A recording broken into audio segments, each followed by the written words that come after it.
Então, gente, como vocês puderam ver, eu tive que dividir aí o vídeo em duas partes, porque é uma história muito longa e eu não queria cortar ela tanto assim, queria contar ela de uma maneira um pouquinho mais integral. Então, bora lá continuar.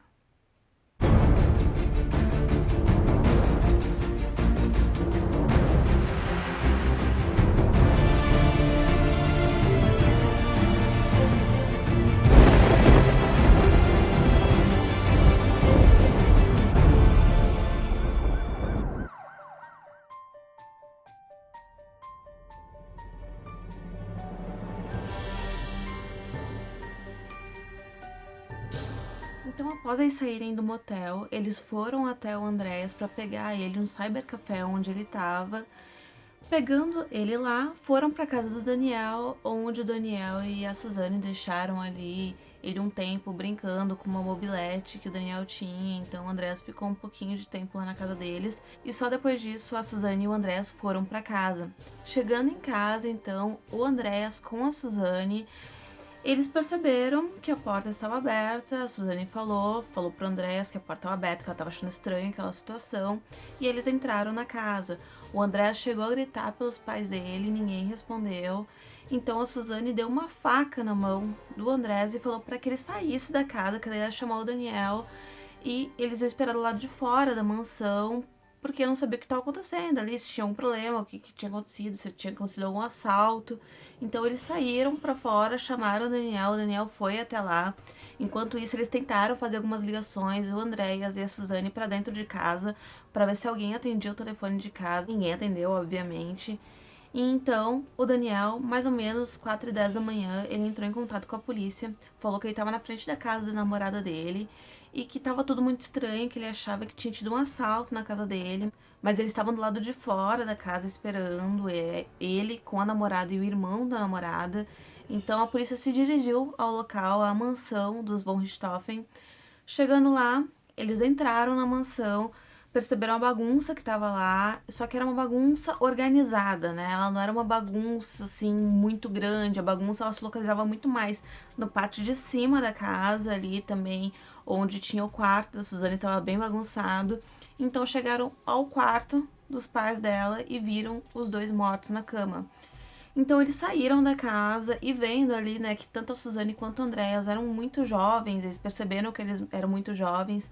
Ele não sabia como falar muito bem, o policial não sabia como falar para eles. E sabendo que o Daniel era namorado dela e era amigo íntimo da família, pelo que parecia, ao menos, ele pediu para que o Daniel desse a notícia para a Suzane e para o Andréas. Então o Daniel foi para um canto com o Andréas e a Suzane, falou para eles o que tinha acontecido e os três choraram por um tempo. Então ali o Andrés continuou chorando, a Suzane virou para o policial e perguntou o que ela fazia, o que ela tinha que fazer agora.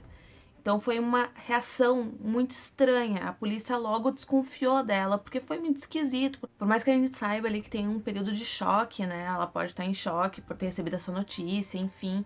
Esse período de choque ele é considerado pela polícia, logicamente, mas ao mesmo tempo eles já estão investigando. A partir do momento que tem um assassinato, que tem um homicídio, que eles estão numa cena de crime, tudo que está acontecendo em volta, os policiais têm que observar e têm que investigar. Então o IML chegou e levou os corpos e tanto a Suzane quanto o Daniel foram prestar depoimento na delegacia. O Andrés não, porque o Andrés era menor de idade, ele não poderia prestar um depoimento assim sem algum maior de idade em volta, um responsável. E no caso, quem ficou responsável, inclusive depois pelo Andrés, foi o irmão da Marisa, que era o Miguel Abdala. Ele ficou responsável pela criação do Andrés durante um tempo, logo após a morte dos pais dele. Então ela não tinha autorização para levar o Andrés para depoimento. Chegando no depoimento, a Suzane e o Daniel, eles começaram a agir de uma forma muito esquisita. Eles, durante o depoimento, fizeram um depoimento juntos. E nesse depoimento eles ficavam se beijando, se abraçando, trocando carícias ali na frente do delegado. Ela falava coisas para o delegado, falava o que tinha acontecido e olhava para o Daniel e dava uma risadinha. E isso foi muito estranho. Existe até, tem um canal Metaforando, que é um canal maravilhoso, do Vitor Santos, ele fala do Dump the Light, né, que é aquele sorrisinho que se dá quando o assassino percebe que tá conseguindo enganar a vítima, né, no caso o delegado. Então isso é uma coisa bem característica, assim, de assassinos. de pessoas que cometeram crimes. Quando elas percebem que elas estão conseguindo enganar, elas dão esse sorrisinho. Mas claro, no caso dela, eu não sei se chegou a ser realmente isso ou uma forma de deboche mesmo. Então é meio complicado, mas existe essa explicação aí do Dump the Light, que é essa questão do sorriso. E ela dava muito sorriso depois de toda a informação que ela falava pro delegado. Então, após um tempo que os pais da Suzane morreram, eles começaram a descobrir coisas. Descobriram que o Daniel e o Christian eram envolvidos com drogas, descobriram que a Suzane tinha muitas brigas com a família devido ao relacionamento dela com o Daniel. E a coisa mais importante que aconteceu nesse período, que foi ali o estopim para que se descobrisse a verdade, foi o Christian, que comprou uma moto logo após a morte dos pais dela. Sabendo que ele tinha, né, uma dívida grande aí com traficantes, ia ser muito estranho a pessoa comprar uma moto, sabendo também que tinha sumido o dinheiro da casa. Então, os policiais ligaram um ponto ao outro e expediram uma ordem de prisão preventiva para o Christian. E durante esse período também eles estavam novamente pegando o depoimento do Daniel e eles confessaram que mataram Manfred e a Marisa von Richthofen e tudo começou a se desenrolar. Aí que eu acredito que o caso ficou ainda maior para a mídia, né? Acabou tendo uma mídia muito grande em cima disso quando descobriram que a filha planejou o assassinato junto com o namorado e o cunhado. Então foi uma coisa muito grande na época. Quem ali nasceu no começo dos anos 90 provavelmente lembra bem disso tudo, porque eu acredito que era muito novinha e acabou não vendo muito isso. Mas até hoje, né, é um caso muito lembrado por conta disso. E até hoje a Suzane von Richthofen continua aí na mídia, vira e mexe tem uma notícia sobre ela. A última notícia agora que a gente teve foi uma saída temporária que ela teve no Dia dos Pais, que todo mundo ficou revoltado e com toda razão, porque é absurdo, né? Uma pessoa que planejou a morte dos pais poder ter aí uma saída temporária no Dia dos Pais. Então, é tudo muito absurdo nessa história. E isso ficou muito grande na mídia. Mas mesmo com toda essa exposição da mídia, o julgamento ele não foi rápido. Demorou 4 anos para esse julgamento acontecer. O julgamento tanto da Suzane quanto dos irmãos Cravinhos. Então, no dia 5/6 de 2006, quase 4 anos ali depois dos acontecimentos, que houve o julgamento. Mas esse primeiro julgamento acabou não acontecendo porque os advogados dos irmãos Cravinhos não compareceram nesse dia, porque eles alegaram que eles não tinham tido tempo suficiente para poder falar com os réus, no caso o Daniel e o Christian, e o julgamento foi adiado, e foi adiado para o dia 17 de julho ali do mesmo ano de 2006. Então, nesse dia começou, finalmente, o julgamento da Suzane von Richthofen, do Daniel Cravinhos e do Christian Cravinhos. O julgamento foi do dia 17 de julho ao dia 22 de julho, quando saiu a sentença. E durante todos esses dias de julgamento, foi bastante divulgado na mídia, toda hora aparecia flashes do julgamento, coisas que estavam acontecendo, né? Pessoas ali do lado de fora, para querer realmente a justiça, querer que aquela pessoa fosse julgada e fosse condenada, tanto a Suzane quanto os irmãos. Então foi uma coisa muito grande. E a gente sabe que durante esse julgamento aconteceram muitas coisas contraditórias. A Suzane começou a falar que ela não sabia que os pais dela iam ser mortos. Ela falou várias coisas que desabonavam o Daniel, falou que o Daniel era muito ciumento, que ela viajou para a Alemanha uma vez e ela teve que gastar muito com ligação telefônica para ele, e que depois, quando ela voltou, ele falou que não era mais para ela viajar, que ela não poderia mais viajar porque ele não conseguia ficar tanto tempo longe dela. O Daniel, por sua vez, também falou outras coisas, começou a falar do relacionamento deles. E o Christian resolveu falar que não tinha matado ninguém, que ele simplesmente falou que ele tinha matado a Marisa porque ele não queria que o irmão pegasse uma pena muito grande, que ele achou que se por acaso ele tivesse matado outra pessoa, o irmão dele pegaria metade da pena e ele pegar a outra metade. Então foi uma confusão durante esse julgamento, mas a própria perícia também provou que não ia ter como isso acontecer, não tinha como uma pessoa só ter cometido o crime, porque o Daniel sozinho não ia conseguir matar o Manfred com a barra de ferro e depois fazer a volta na cama, matar a Marisa ia acordar, ter os ferimentos de defesa. Isso não tinha como acontecer, não era possível, não tinha um tempo hábil ali para isso acontecer, pela posição dos corpos e pela também posição que eles preveram que foram dadas as batidas na cabeça dos dois. Então foi tudo muito confuso, eles confundiram muito o júri, só que eu acho que a própria confusão que eles fizeram com o júri foi o que tornou eles mais culpados ainda, porque virou uma confusão, virou uma loucura, cada um falava uma coisa, sendo que eles já tinham dito outra antes, o Christian já tinha falado que tinha matado, daqui a pouco falou que não matou, a Suzane daqui a pouco fala que não tinha nada a ver com aquilo, que não sabia que os pais iam morrer, mas mesmo assim ela abriu a porta, deixou a câmera desligada, desligou o alarme, ou seja, foi uma confusão total nesse julgamento, mas de qualquer forma, foram todos condenados no dia 22 de julho, às 2 horas da manhã. O julgamento acabou super tarde. Então foram sentenciados tanto a Suzane quanto os irmãos Cravinhos. A Suzane e o Daniel pegaram 39 anos de pena.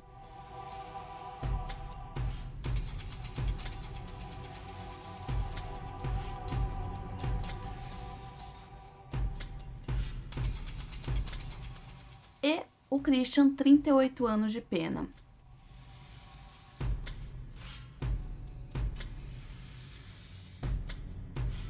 Como a gente sabe, né, e como advogada eu posso falar, conhecendo a lei penal, as leis são muito frágeis no Brasil e infelizmente nosso sistema carcerário também ele é muito frágil, ele não tem suporte para todas as pessoas que deveriam estar lá dentro.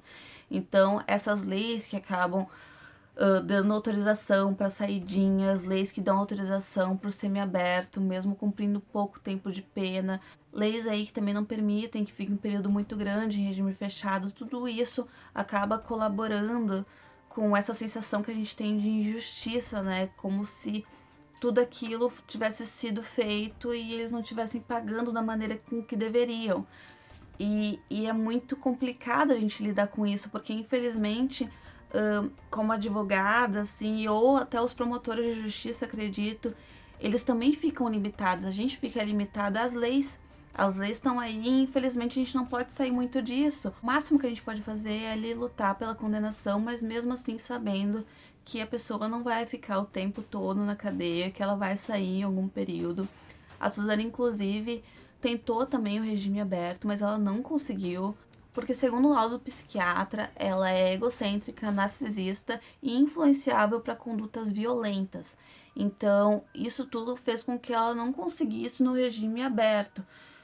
Porém, ela conseguiu entrar ali no regime semiaberto e no semiaberto ela conseguiu um emprego, né? A gente fica mais revoltada ainda porque tem milhares de brasileiros aí precisando de emprego e uma pessoa como ela conseguiu um emprego, né?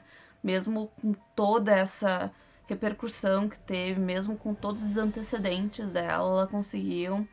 E ela tem essas saidinhas, tem direito a essas saidinhas, como outros prisioneiros também, que também fizeram coisas tão graves. E muitas vezes alguns que não fizeram coisas tão graves assim, e estão ali, parece que estão em pé de igualdade, né, nessas decisões. Então, eu acho que a gente tem que repensar muito tudo isso. Eu acho que sim, a gente tem que rever as leis brasileiras, elas têm que ser revistas, mas eu acho que elas não podem ser revistas por qualquer pessoa.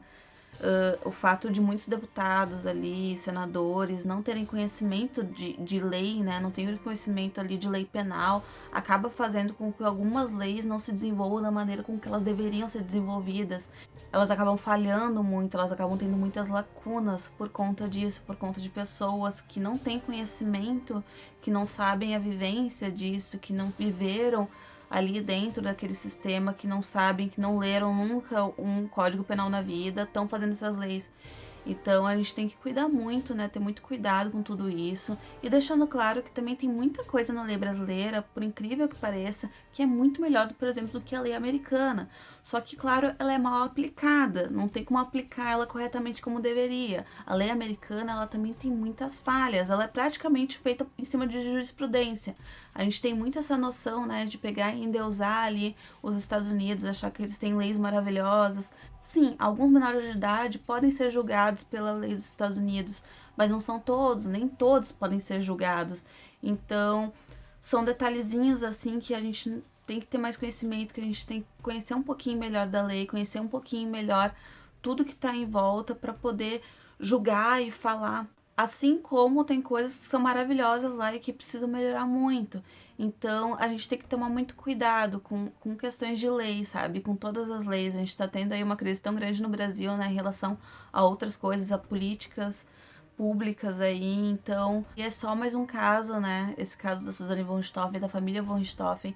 É claro que tiveram aí outros casos, mas que eles não foram tão assim, não tiveram uma repercussão tão grande como o caso von Richthofen. Teve também o caso da família Nardoni, né? Que eu pretendo falar também, fazer um vídeo sobre o caso da família Nardoni. Também existe um livro que é A Prova e a Testemunha, também da Ilana Casoy, que é um livro também do julgamento. Quem quiser ler esse livro, ele está disponível em livrarias, ele é muito bom, assim, para quem quer se aprofundar um pouquinho mais, porque é um caso que até hoje, tanto o Alexandre Nardoni quanto a Ana Carolina Jobim, eles não declararam culpa ainda, né, eles ainda continuam insistindo na inocência deles, então a gente vê ali como é que foi o julgamento, tudo que foi mostrado no julgamento é bem interessante pra gente entender um pouquinho melhor sobre isso. Então é isso, gente. Espero que vocês tenham gostado do vídeo de hoje. Claro que não é um assunto muito agradável, se tratando de crime, né? Nunca vai ser um assunto agradável. Mas é importante a gente entender a história ali, o desenvolvimento da história, como a lei trabalha, como é que foi o julgamento, né? Eu acho muito importante a gente saber tudo o que aconteceu ali, ainda mais num caso tão popular como foi esse. Então, se você gostou, dá um joinha aqui embaixo, não esquece de dar o joinha, que ajuda muito no crescimento do canal, ajuda aí o YouTube mesmo a indicar o vídeo para outras pessoas que não conhecem o canal. E também não se esqueça de se inscrever aqui no canal e até o próximo vídeo.